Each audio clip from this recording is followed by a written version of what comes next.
Prophet, peace be upon him, was sitting with his companions when he drew a square in the sand.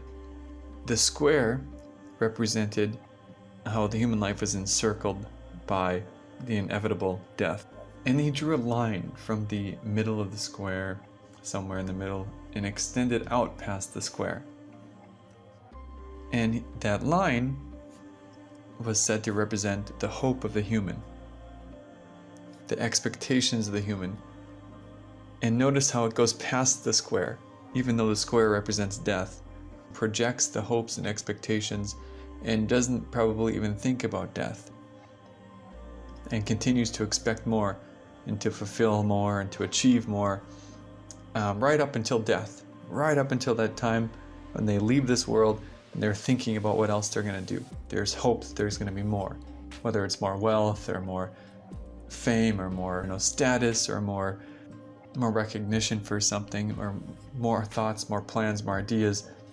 And then the little lines he drew in the center, he said, represent the calamities that will befall the human in his life.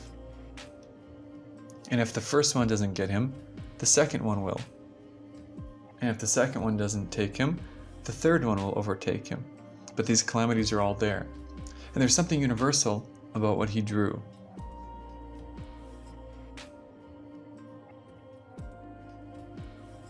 The negative quality of this hope is that it can mislead and misguide a person further and further into illusion.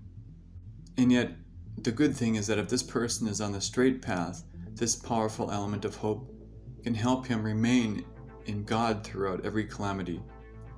And his ambition and expectations in life will be righteous ones. But if his heart is turned toward the world and its forms, like so many of ours are, he won't ever be satisfied, and his mouth and belly will never be full, until he is in the grave and they are filled with dust.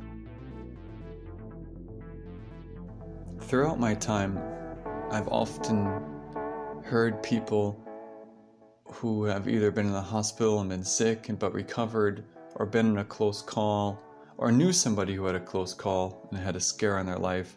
I've heard some of these people say, well, the Lord just couldn't take me yet, I have too much left to do.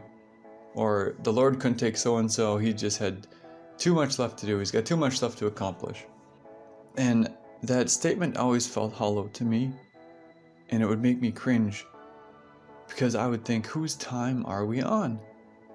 It almost felt like you're tempting God to say, yeah, okay, you can't take me because I got a lot of projects ahead of me, got a lot of things I want to do.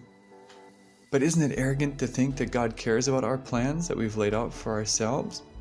And isn't it obvious, with all the evidence around us, that there's a bigger plan in order? You think about young people who are killed in accidents, who leave behind families.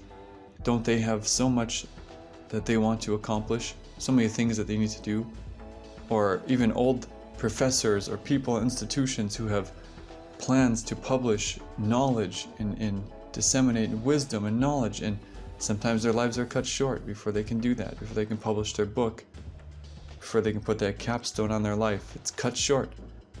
So there's something else in play. It's not our plans. And this is exactly what the line going through the square exemplifies, that we will always have those hopes and dreams, but death will find us first. So it's about where we're focusing that never-ending drive and hope and ambition. And for Allah, it's about worshiping Him in all that we do.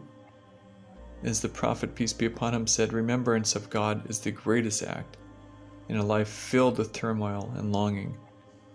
And it's about remembering that we'll never fully feel satisfied with chasing after Allah's creation, because that's the way we've been created. So put some of that ambition toward your spiritual life, your true life, and toward knowing your Maker.